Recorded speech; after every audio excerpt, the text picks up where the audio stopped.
All right, so good afternoon, everybody. Welcome to another session of Indiana's MTSS Virtual Sharing and Learning Community. This community is provided in collaboration with IDOE, Department of Education, and the Indiana IEP Resource Center. My name is Patrick McGinley. I am the Research Director here at the Indiana IEP Resource Center, and you have the pleasure of having me as a presenter for this afternoon's session. So I think we'll go ahead and get started. Thank you all for joining us. Looks like we got about 10 people here. Just want to go over a few things to make sure that we all understand the functioning of this system, the GoToTraining webinar system. So throughout the session, we are going to encourage you to contribute to the conversation and pose some questions. We do kind of have a lot of content to go through today. So, but Rosalind Chandler, my colleague, and I are going to try to field some of the questions. If you have any questions or any comments, we do have a couple opportunities here to answer some questions, or we have some questions where we're asking you for some input. So hopefully, as time permits, we'll be able to get to some of those. So your microphones are all muted at this point. So if you don't want to simply interject on the chat in the chat box, that's fine. If you actually want to speak, you can click the raise your hand icon, and I'll be able to see a hand raised, and then I can unmute you and allow you to speak if you have anything you actually want to say to the group outside of that chat window. So we also want to be sure that we're getting a true picture of who is all participating in the sessions. So if you happen to be participating in a group, we would ask you to please just take a moment to type in the chat box of how many people from your school or from your district are in your group. We appreciate that. All right, so I'm going to move on to next slide here. So the session today focuses on two domains that are essential to implementing a multi-tiered system of support. So we're looking at the data-based problem solving, or what you see here is problem solving process. It's written in two different ways depending on what resource you're looking at. We're looking at that domain as well as the data evaluation domain, the one on the far right. So hopefully you've all watched the MTSS in Motion videos that pertain to these two domains to sort of help you get an understanding or baseline knowledge before we go more in-depth in the session for today. So these two domains are related in a bunch of different ways, not just because they both happen to reference data, but also because a database problem-solving approach to MTSS requires an ability to document, interpret, and analyze data using a data evaluation system. So leaders, school and district leaders, will need to have the ability to evaluate the fidelity of MTSS throughout its implementation. It's a crucial component that ensures that implementation is effective and flexible enough to allow for some fine-tuning along the way to make sure that we're getting all the results that we really need, that we're seeking. So you've probably heard the quote before, every system is perfectly designed to get the results it gets.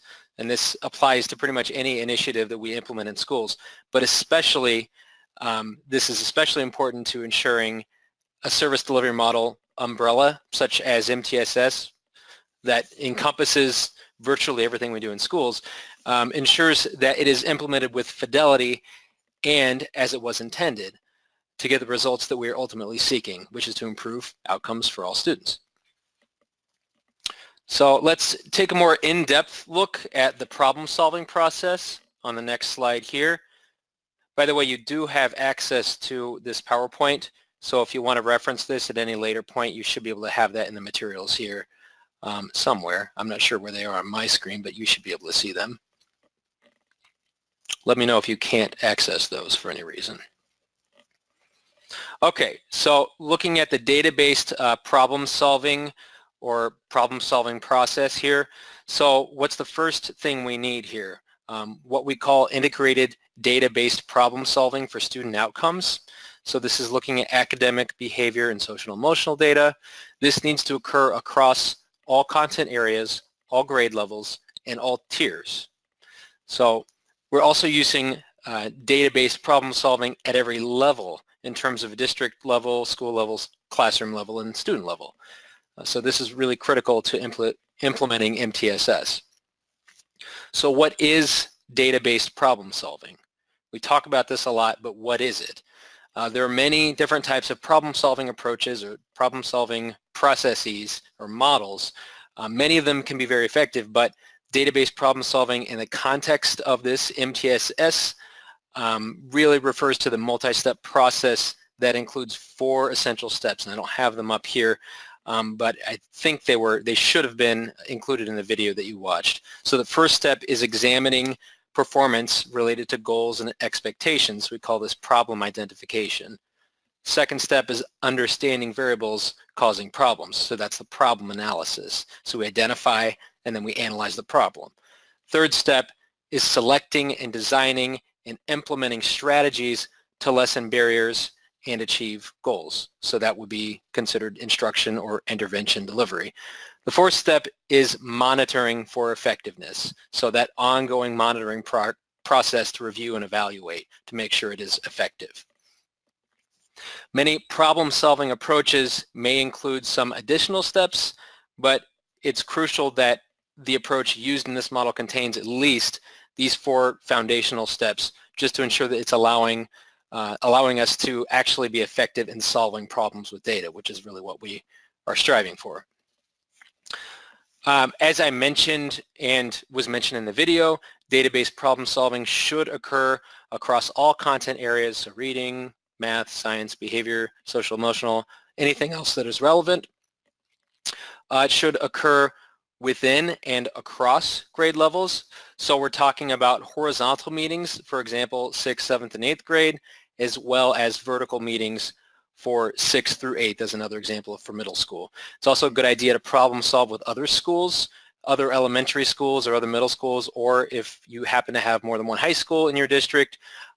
This helps to really learn and gain some new perspectives on programs and service delivery models and some alternative approaches to MTSS just as a whole.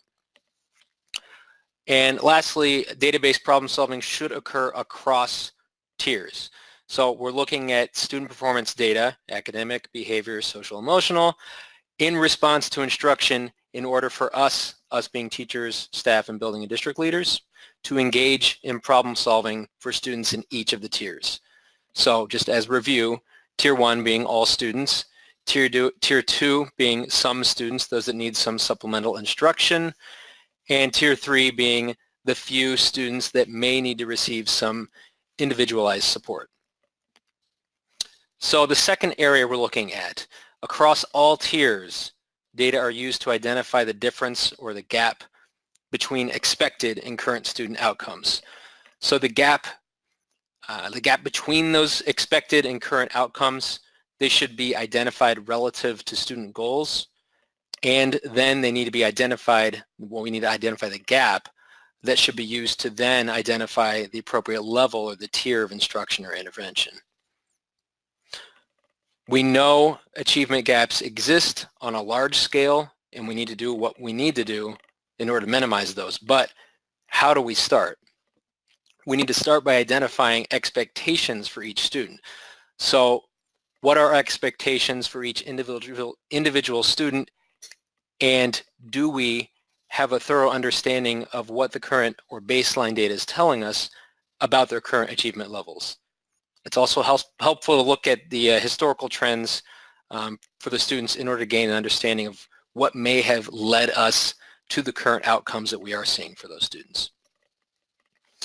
The third thing we want to look at here for database problem solving is once we have identified the gap between what is expected and our current reality in terms of student performance, we need to use the academic, behavior, and social emotional data to identify the reasons why students are not meeting expectations.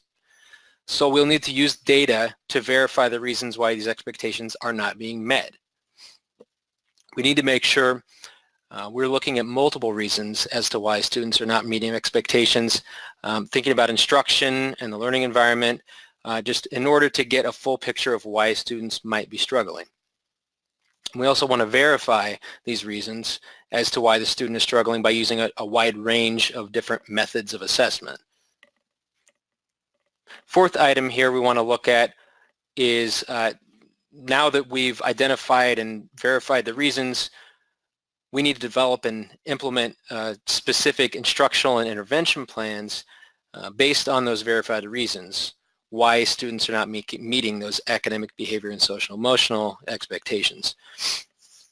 As I believe was most likely mentioned in that MTSS in Motion video that you'd watched prior to this, instruction and intervention plans need to be very specific. So they have to have sufficient details. They've got to include the goal of the intervention and action plan, what intervention or action steps need to be put in place, how often it'll be utilized, how long each session will be implementing, who specifically is going to be responsible for the intervention and implementation of support, where the intervention will take place, and they also need to include a time frame, so like specific dates or date ranges for periodic reviews of progress monitoring data and decision points based on data reviews.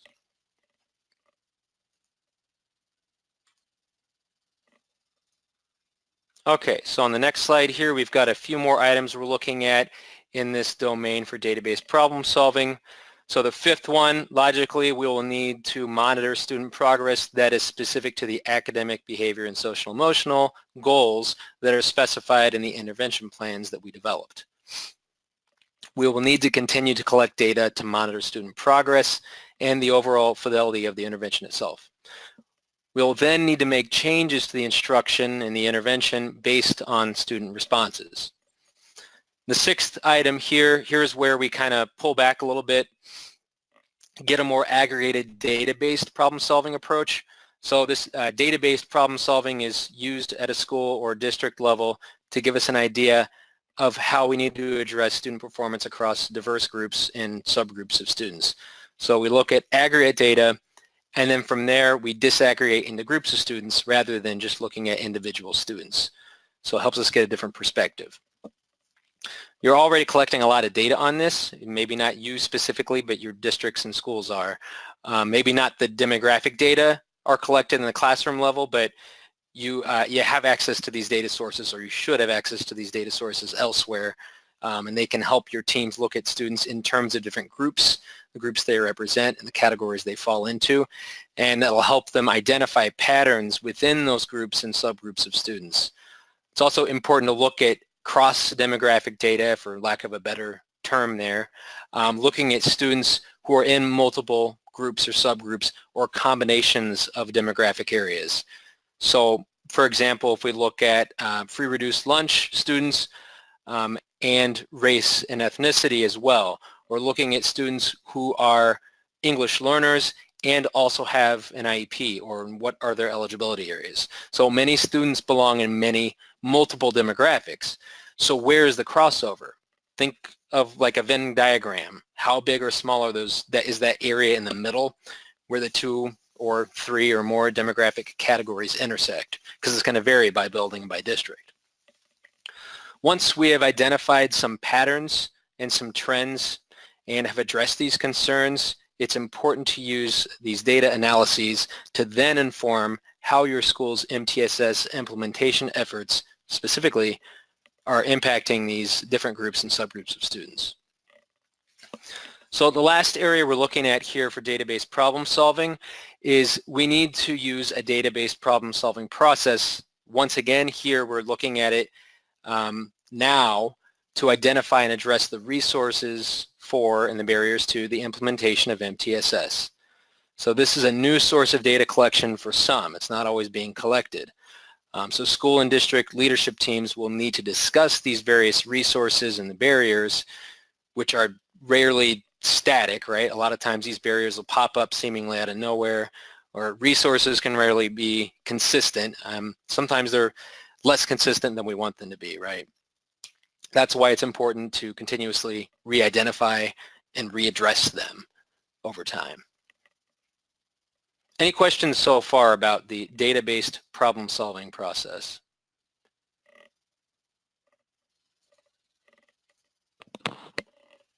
Okay, so we have a few questions to consider here, and I know we've got, well, a little less than 15 minutes here to go over the next domain. So if anyone has any input on this, feel free to type into the chat box, or if you have any questions, feel free to raise your hand or use the chat box. First question here is, how can a database problem-solving process be used to, can't read the whole thing here, improve student outcomes? What types of data sources are currently available in your district, and how are they being utilized to make decisions? What are some examples of problem solving that are taking place in your schools? And what are some potential barriers or challenges to implementing, and how can a problem solving approach help address those?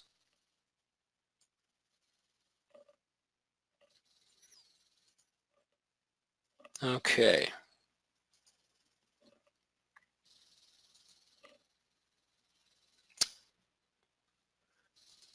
Okay, we have Thori saying NWA and ISTEP are currently being used. Great.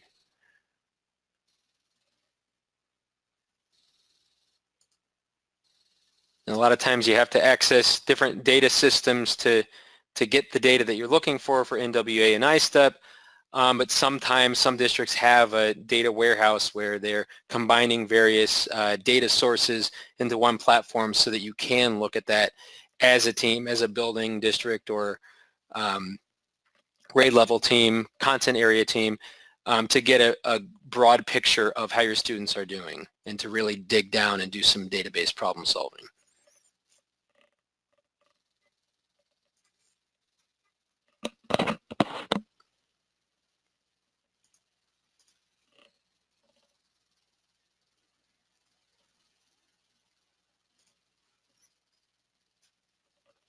Okay, well, I think I'm going to move on to the next domain that we're going to look at here.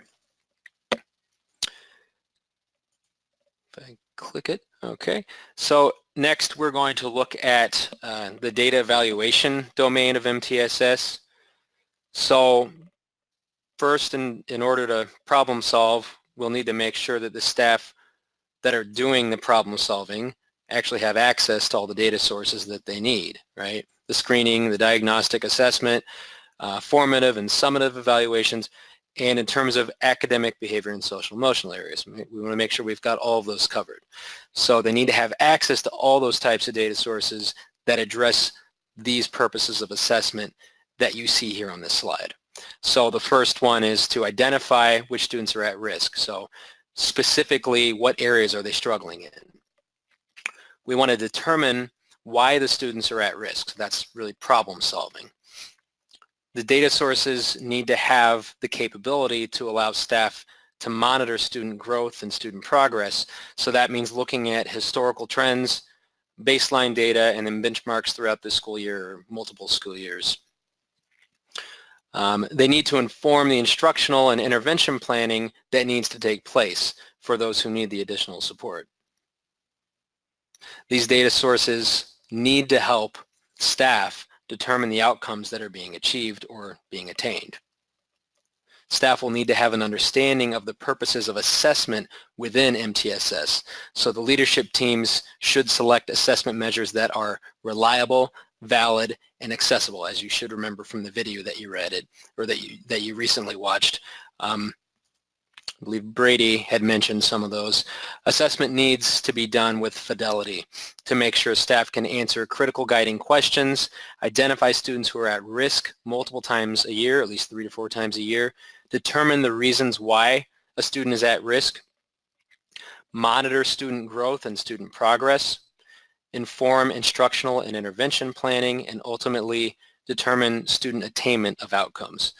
So it is important that critical guiding questions and assessment practices that are used in this process are periodically evaluated as needed and refined, just to ensure that the data continue to be accurate and useful in informing the instruction that's taking place. We have a comment here from Joan Riley. I think most of our schools have solid data. they're able to drill down to areas of concern. However, because of money, they may have one or two interventions they use. I'm not sure if they follow through with checking how successful their interventions are. Right, follow through is really key here, and I know funding is always going to be an issue. Of course, there are plenty of interventions that don't cost money or cost very little money, but you got to kind of think outside the box and be really creative with those. And it's difficult when you've got a full caseload and you've got a lot going on in your buildings, a lot of other initiatives. So yeah, and follow through is definitely very, very critical. And a lot of times that just doesn't happen. You know, we have an intervention that was working at some point, and then down the road, maybe it stopped working and we never stopped to figure out why is that not working. We never actually investigated that.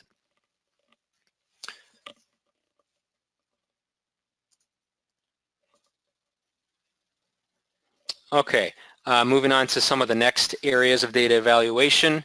Next criteria we're looking at for effective data evaluation talks about the policies and procedures for decision making. If it's not already established, which sometimes it is, a school or a district will need to create their own policies and procedures for accessing and using the data from their own data sources. Typically that's going to be electronic. We have another comment here by Thori. We have limited interventions available. We may start an initiative, but very quickly it falls apart due to lack of use. Right.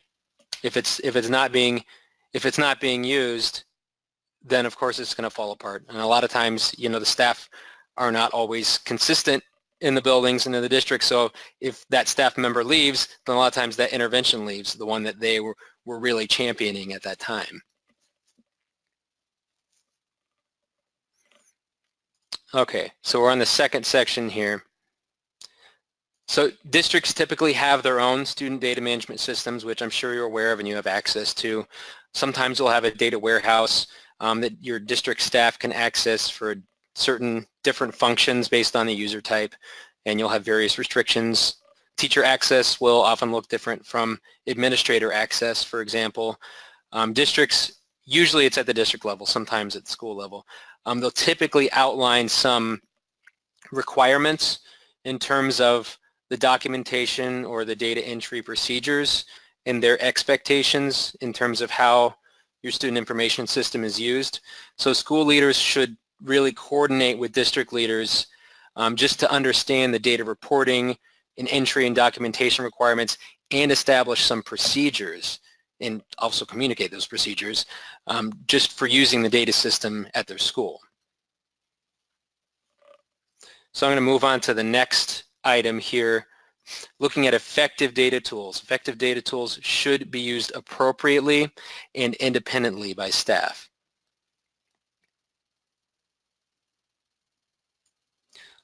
Okay, someone has their hand up. Looks like Nancy Becker has her hand up. I'm going to try to unmute you. Okay, Nancy, are you there? Well,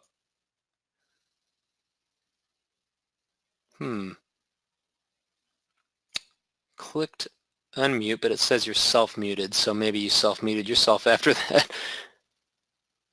Okay, she's asking here in the chat box, could attendees send in their most effective interventions for different grade levels so we can all share in others' knowledge, please? That's actually a really good question. If you have any interventions for different grade levels, please feel free to share it in the chat box, or if you want to, at a later point, you can email the other folks that are in here.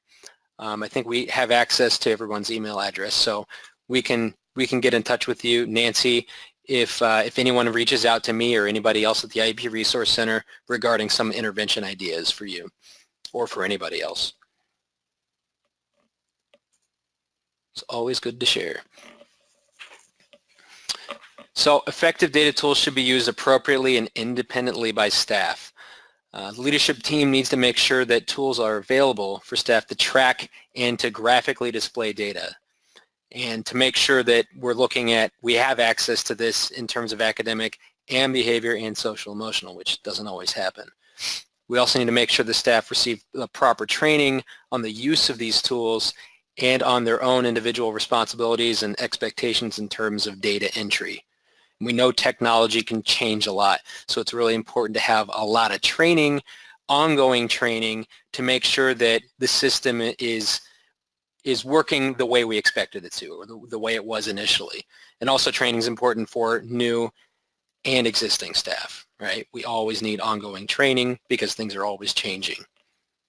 Sometimes the changes are required by state and federal requirements. Other times it's just improving the functionality of the system altogether. Fourth item here for data evaluation, data sources will need to be used to evaluate the implementation and the impact of MTSS. So we're looking at, has the leadership team identified the data sources that will be needed to evaluate the effectiveness of all the components, the critical components of MTSS. So we should also be asking, how do we know the critical components of MTSS are being implemented with fidelity for all students? We can do this by looking at the relationship between our efforts for implementing MTSS and their impact on positive student outcomes. We can evaluate all the items in each of these domains. These are the domains that we're covering in all these sessions through these webinar series, just by using an evaluation tool such as the SAM, the self-assessment of MTSS, which I'm assuming you have some access to. I know IDOE has already put some materials out on that. Fifth item here, it's also important to ensure resources are allocated effectively and that the resource allocation is truly based on student need, not on convenience of time and funding and personnel and all that sort of thing. And you want to evaluate how those resources that are allocated relate to your student outcomes. Last item on here, we're looking at data sources. Data sources need to be monitored regularly and consistently and accurately as part of the data collection and data entry procedures that are established by your school or district. So the leadership team will need to ensure that the staff truly understand the importance of accurate and consistent data collection practices.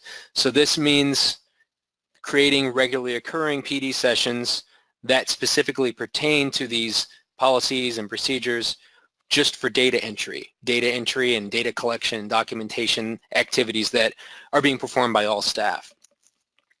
Also, the leadership team should really develop a protocol for monitoring data in terms of both consistency and accuracy. Lastly, this protocol should be communicated to all staff who engage in data entry activities so they can really understand the expectations and understand what is being monitored and how the monitoring will take place. It'll really help to provide a transparent and unified approach to promoting the high quality data and the high quality data standards that we're all striving for. So I'm going to move on just for the sake of time because I think we have 1 minute left, which I was hoping I'd be able to squeeze more in here. We've got some data considerations here on this next slide. I think a lot of these we kind of covered in the previous items in this domain, but these are things to definitely consider, especially when it comes to understanding and accessing data. On the last slide here, second to last slide, we've got a few questions, just some guiding questions that go along with the video and that go along with this section for data evaluation. So considering the data sources discussed previously in these previous slides, describe the training provided to staff associated with all these other items: tools, administrative assessments, data entry and access to data systems, interpretation, analysis, and response to data. Also, what procedures and protocols are in place for data collection and review at your school or at your district. Other things to consider here. Lastly, what is the process for evaluating and for refining these procedures and protocols, and how often does this actually occur? Okay, we have a couple other comments here that looks like I just missed. Thori says, I implemented MobiMax for our special education students. I've heard that that's pretty popular and that's been used quite a bit throughout Indiana. She also says my former school used Math Ascend and loved it. So thank you for those resources. We really appreciate it. All right, looks like we are out of time. So if you have any questions or comments, feel free to reach out to any of our staff at the Indiana IEP Resource Center, or if you want any other input or suggestions from other attendees from this meeting, feel free to contact me or contact any of them directly if you have access to their name and email address and district here in this in the chat window. All right, so I'm going to close out this session. We've got another session that's occurring at 4:15, well, 3:15 my time, 4:15 everybody else's time. So and that'll be identical to this. So you don't need to attend that if you've already attended this session. We're going to be going over the same materials. So thank you very much for attending, and we'll talk to you next time.